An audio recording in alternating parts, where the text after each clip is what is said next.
All right, I warned you guys kind of at the start of the semester too that when we got to this spot, I might actually revert to a little bit of lecturing about some things, talking about a few things. So we'll do that probably the last few classes, plus maybe look at again some more companies. Anybody in here whose company I haven't looked at? We've looked at Lockheed Martin, we've looked at Decker Outdoors, we've looked at Vista Outdoors. What was yours, Colin? Have we looked at Procter and Gamble? Yeah. Okay, JJ, I don't think, what's your company? Apple. Ooh, cool. Okay, we'll look at Apple before the end of the semester, just kind of take a look at some things. They're under pressure. Their stock price is under pressure right now. I don't know what's going to happen with Apple, but yeah, and it's simply because of the COVID lockdown situation in China. Although the headlines this morning now are that China is maybe not going to enforce their lockdowns quite so much, and yeah, yeah, yeah. But they may be, but the leadership may be rolling over were the headlines this morning a little bit and saying that they're gonna stick with vaccination and those things, and so we'll see. Well, a few things that I think, I'm gonna not go through this in a lot of detail or anything, but there's a few things in here that I think I wanna highlight. And some of these do, relate to your paper too a little bit, some of the things we'll talk about today anyhow, so. We're definitely going to talk about risk and return, okay? And I'll get into that. I'll give you some key points there. Investors and their averseness to risk, maybe where you guys should be at in terms of your risk tolerance, right? Okay, and should we expect higher rates of return on risky projects? Absolutely. We won't talk a lot about simulation models and decision trees. There's some pretty cool things that you can do again with Excel that has to do with decision trees, but we don't get into that much detail here. I took a master's class and we did some decision tree stuff, and that's probably where you might get something like that. If you take Lanny's operations management, everybody's required. You do a little bit of decision treeing in that, I noticed too. So yeah, consequences of risky projects, et cetera. So risks, variability, possible outcomes from a given. So we might expect more volatility too with risk. We're going to talk a little bit about that connection. That's where it might come to play a little bit with your guys' paper project. So risk is measured not in terms of losses, but also in terms of uncertainty. Again, the volatility and whatnot, right? You guys did, I forget what chapter it was, but one of the more recent chapters that we've done, you did your standard deviations and you did variances, right? Variances, square root of that is equal to your standard deviation, and then you did the coefficient of variance. Okay, and we're going to talk about a concept today that's a little bit like that coefficient of variance, not dissimilar, but something that we can look up really easily. Okay.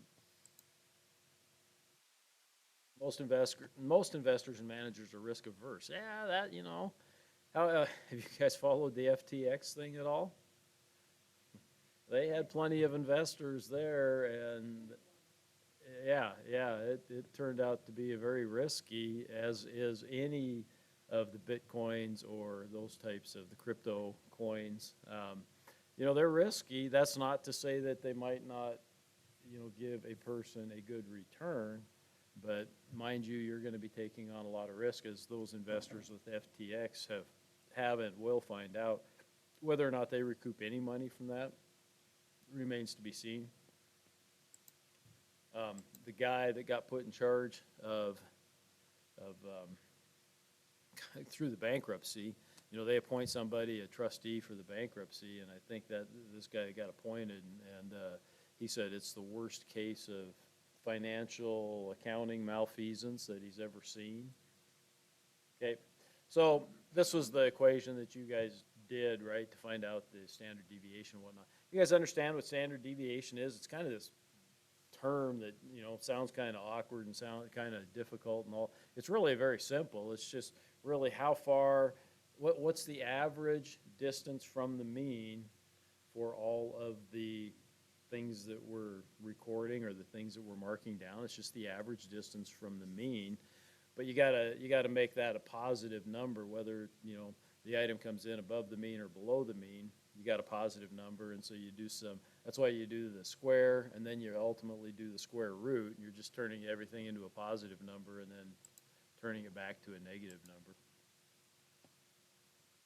I'm sorry, you turn all the things to the positive, and then you do the standard deviation, which gives you a positive answer, so. So beta, this gets into your stocks a little bit. Beta is a risk measure widely used, okay, in portfolios of common stocks. And what does beta mean? Well, if we look at how stocks move in terms of their price action, which again, price action doesn't have really anything to do with your guys' paper, but beta might a little bit, okay? So if we look at, again, the S&P, we use that as our standard. That's generally considered the standard. You guys know what the S&P 500 is? Okay, Standard & Poor's 500. It's just an index of funds, 500 funds, or 500 stocks, I'm sorry. And they look at that, and they look at how it moves, right? And then if you have an individual stock, they compare how that individual stock moves in relationship to how the S&P average has been moving, okay? And that gives us our variance, which again is not dissimilar to the coefficient of variance that we see. I think the number comes up a little bit differently, and let me show you. I couldn't find that on Seeking Alpha. I went and looked at it today, and I couldn't find it. So I went to the FINRA, okay, because FINRA is pretty good too. If I come down, I type in, I did UAL, that's actually Michael Duvall's company that he's doing. And I took a look, and I just wanted to come here because they calculated for us, and they say the beta over the last 5 years for United Airlines has been 1.35, okay?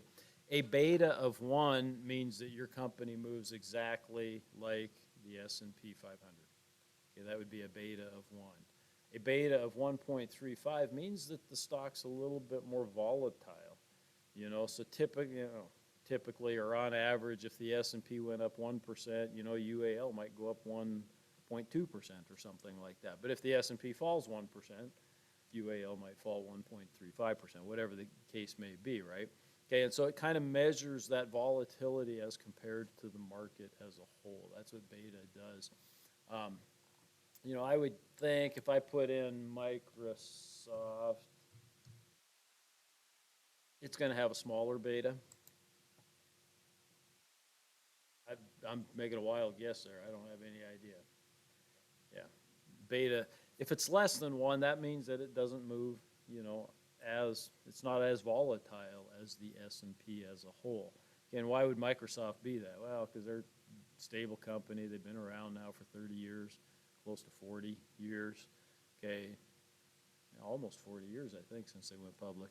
Right, and they're a AAA rated company, one of only 2 or 3 or 4 maybe AAA rated companies in the whole freaking world. Okay, so they would be considered pretty stable.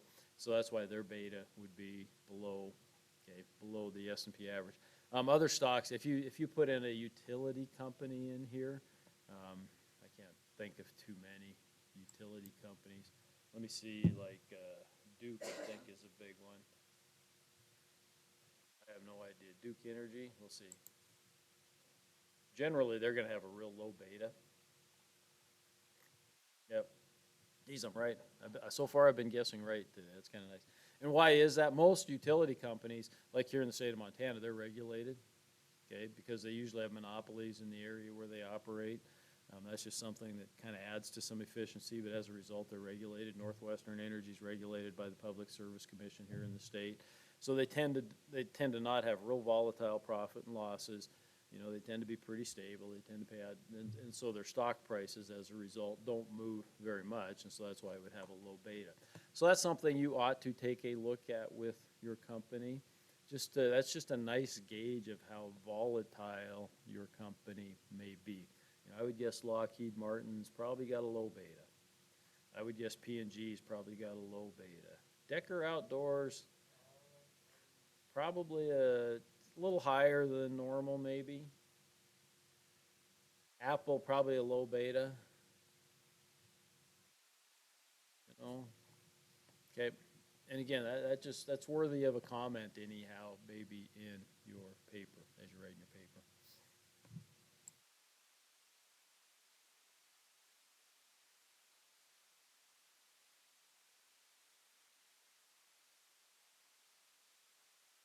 This gives you some examples, of companies. And again, it shows the Standard and Poor being right there, so.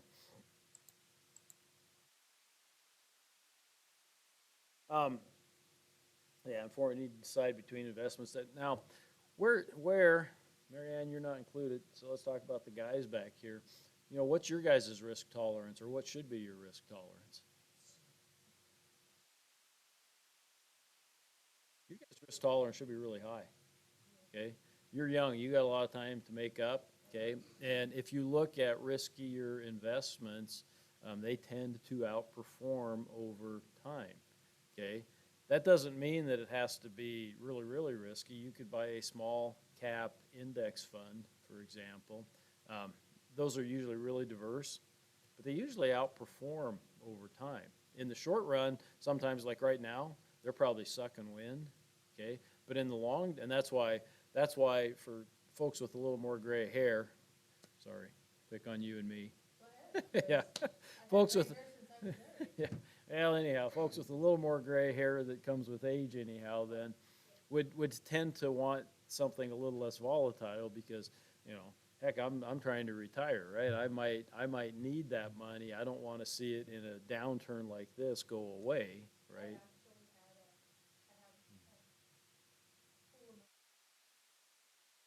Yep. Yep. Yep.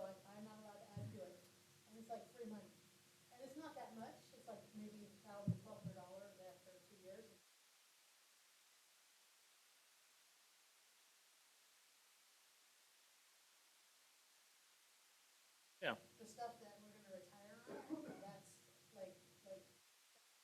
If it doesn't matter, you might want to even be more, less risk averse. Yeah. Okay.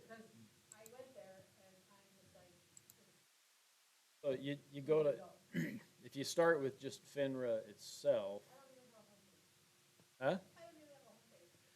One, you can find that in the content section on Brightspace. Um, I give you the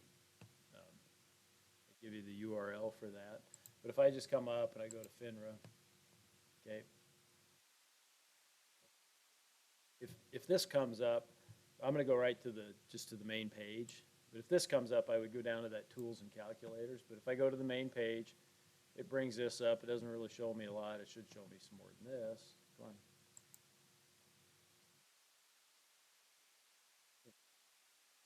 Let me do something here. Yeah, I should have something that looks, huh. Yeah, I'm gonna go back here and try this again then. FINRA. Huh. Let's just do this. www.finra.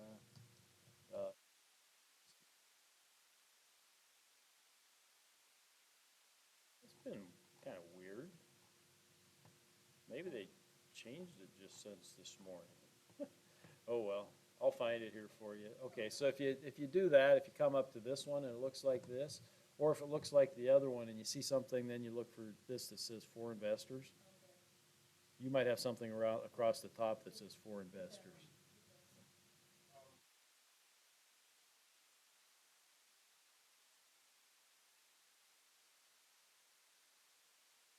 Okay.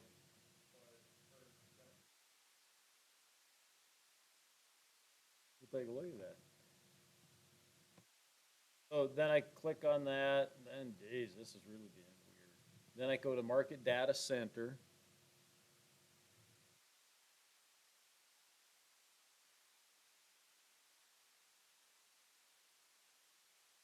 Okay.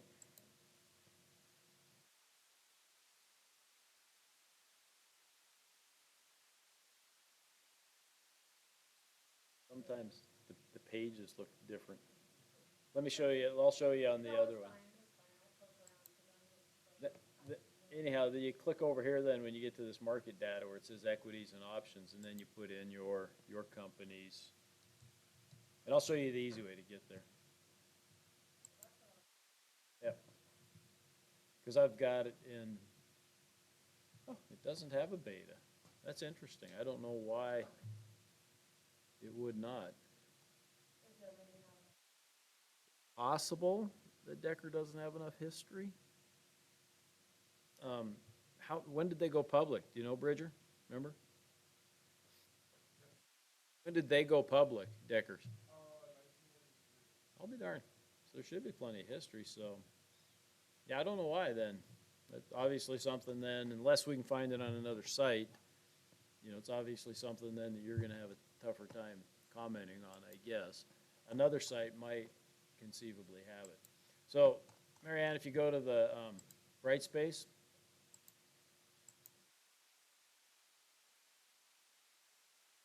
for anybody else, you can go to Brightspace.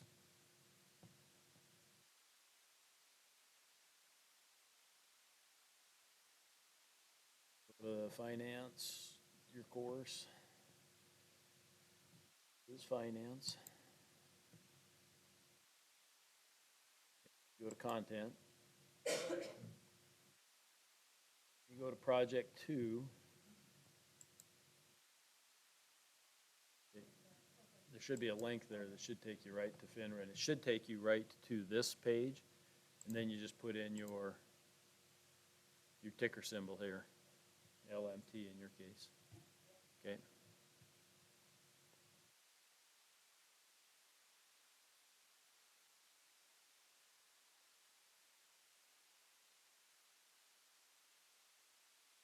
So what's, you guys have used the term discount rate, and what is a discount rate? Well, it's really nothing more than the rate that you want to use to make certain calculations about, the present value of future cash flows, okay? And like they say, for something that's got a normal amount of risk, you'd probably use your cost of capital, whatever that may be, whatever you calculate that at, which could be whatever you need to borrow money at.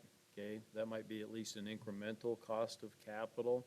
And calculating what your cost of capital is for equity investment is a little bit different, but it's always higher than whatever the rate is for debt, right? Equity is always more expensive than debt. So something that carries a greater amount of risk, if you're looking at an investment that's riskier, then you would use a higher discount rate than to do those calculations, right? Okay. And you guys have done the net present value of cash flows, right? You did that with the Australian mine and the U.S. mine and did some things like that, right? Okay. Estimating what those cash flows are going to be in the future is probably the most difficult thing, right? Further out you go, the more difficult it is to assess risk, okay? That's why Buffett, Warren Buffett, when he talks about companies, investing in companies, he says he likes to have companies that have a moat around them, meaning that they've kind of got a built-in advantage that it's going to be very, very difficult for other companies to get across and to compete with them. Apple is one that he's invested in. Berkshire Hathaway is the single biggest investor in Apple computers, or just Apple it is now, sorry.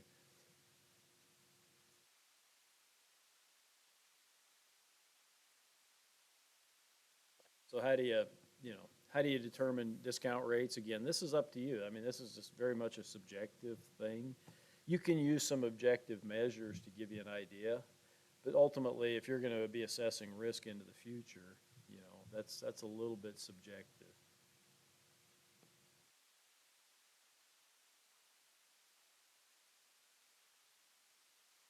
That just talks about, and we've done those calculations, right?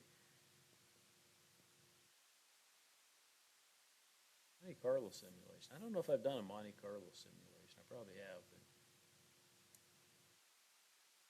yeah, and you can set up these simulation models. I kind of messed around with Social Security because I wanted to see what my return was for what I've put into Social Security versus what it may have been had I been allowed to invest that money otherwise. Okay, and that's really just a simulation model, and a lot of that's just picking up the variables yourself, putting it on a spreadsheet. That's why it's good to know and understand Excel.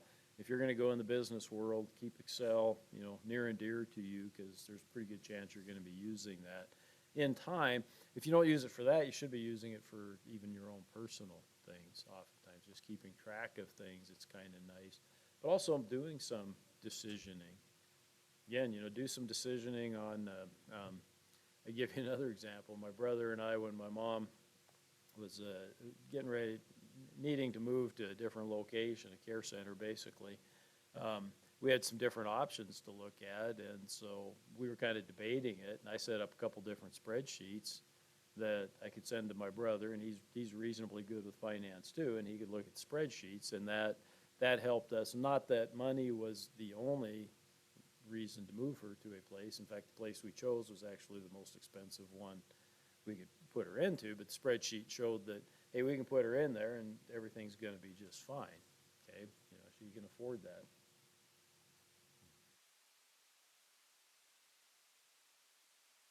Yeah, yeah, in her case, it was, well, we don't need to get into that, but she moved into a continuous care retirement community, it's called. Yeah, yeah, yeah. Oh, the place my mom's at, it's unbelievable. You can actually buy homes. You can start out by living in a home that's in a subdivision that's connected to this, and they take care of all the maintenance, the whole works. Then you can go to apartments, then you can go to assisted living, then you can go to memory care, which is where anyhow. It's, you know, amazing, but again, having the ability to set up a spreadsheet to kind of look at that and make some estimations was kind of cool, so.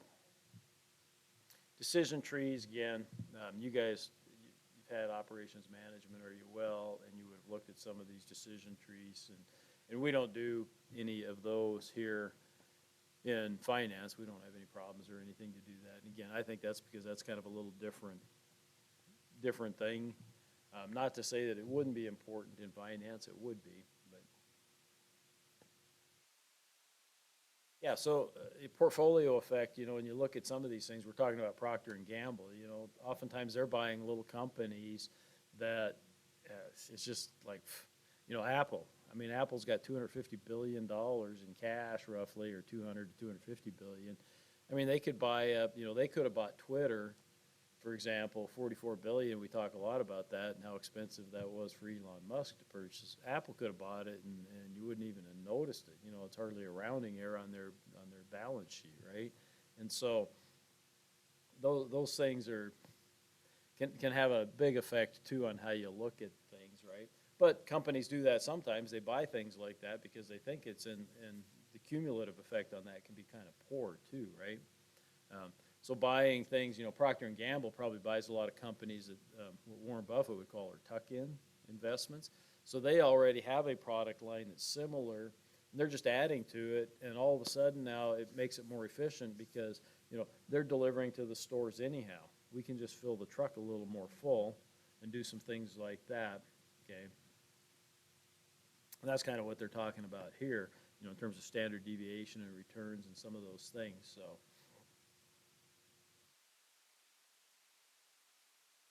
Questions of correlation are kind of neat. You guys did that in, we didn't do that in here. In stats, you guys all had stats because you have to in business, right?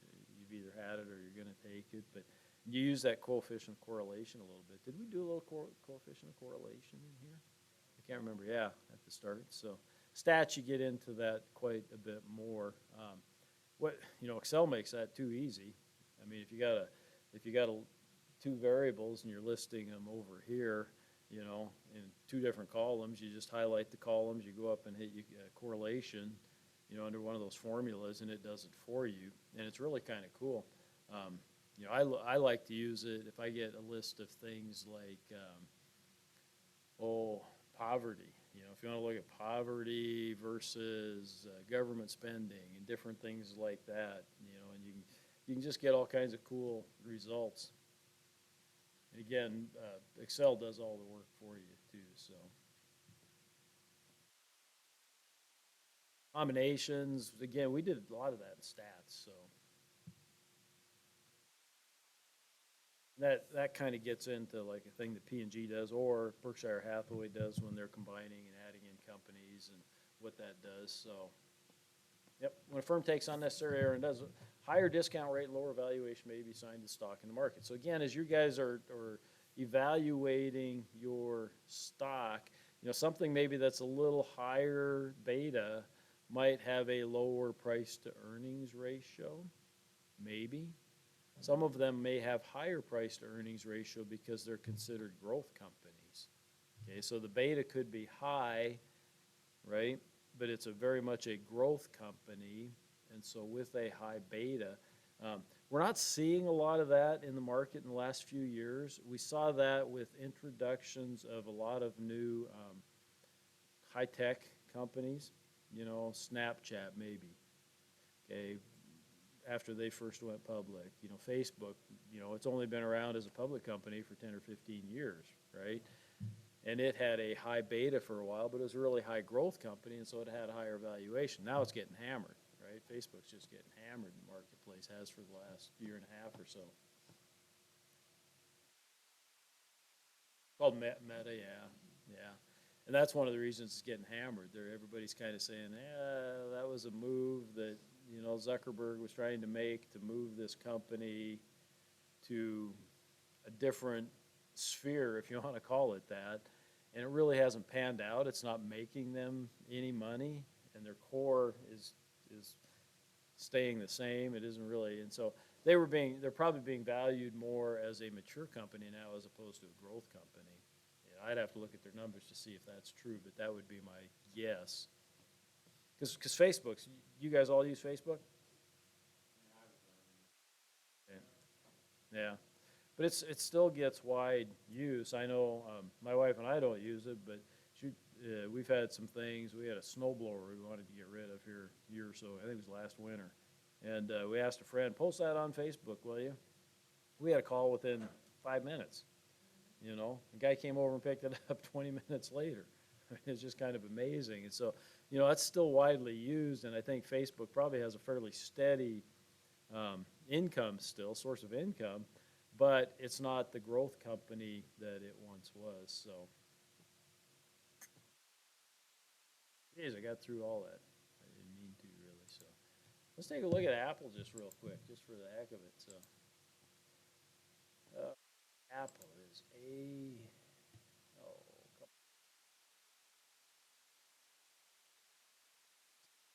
weird. When I bring these up in my office, I get a whole different result when I bring it up here.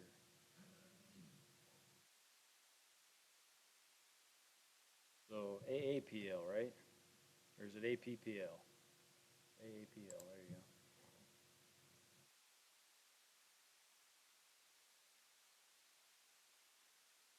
go. Here's the thing I find interesting. We'll see how much cash Apple has.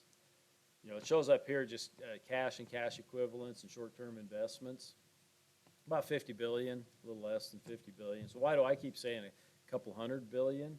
Because if I come down here and I go to these long-term investments, okay, these are investments, and if you look at their financial statement, these are actually investments in U.S. Treasuries and those types of things that just have maturities out there of more than a year, and that's why they're considered a long-term investment. But they're technically cash. Apple could sell those tomorrow morning, this afternoon, this morning, whatever. They could call their broker and say, we want to unload $10 billion in treasuries, boom, and they'd be gone in a heartbeat, okay? So that's why it's a little bit, you got to look at it when I say, 100, I said 200, I was off, because they got about 50 billion in cash, and they got about 120 billion in probably treasuries and those types of things. So they got about 170 billion in cash, okay? So when you start to look at, there's a whole bunch of companies that don't even have a market value even close to 100. Probably 90% of the companies even listed on the S&P don't have a market value that approaches that 170 billion, and Apple's got that just sitting in cash. Okay, Microsoft has a lot of cash, etc. One thing that Apple's been doing that's important to note, JJ, is we'll take a look here on our.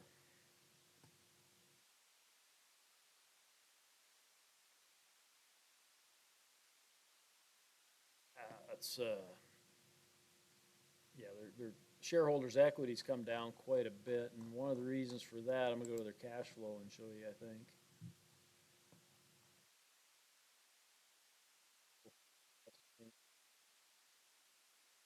cash acquisitions. Yeah, they issued a little common stock, but look at those repurchases of common stock. Okay, through the years here, they have been buying back stock in the last several years. Keep in mind that, you know, they've got a couple billion shares, I think, outstanding, and so if they buy back some, you know, it's hard to move the needle, but they've been investing a ton of money through the years, buying back a lot of stock. I was looking at one of your guys' companies just the other day, and it was huge what the stock that they were buying back. It was just unbelievable the amount of stock that they were buying. Oh, that was Oracle. We were looking at Oracle, and Oracle has just spent, probably in the last 5 years, it looked like they've spent like $100 billion maybe buying back stock. Okay. So again, the stockholders that are remaining have a bigger share of the company. You know, that's Warren Buffett puts that in his annual report. He says, well, we bought, you know, X billion dollars worth of Apple, and we own 4% of the company, which doesn't seem like a lot, but it's a company with a market cap of 2 trillion, thereabouts. And he says, and he has actually sold some of his Apple stock, and yet now he owns over 5% of Apple, and that's because Apple's bought back that much of its stock. So that's an important consideration you guys all should take a look at. What do you suppose Apple's gross margin is? JJ, you know?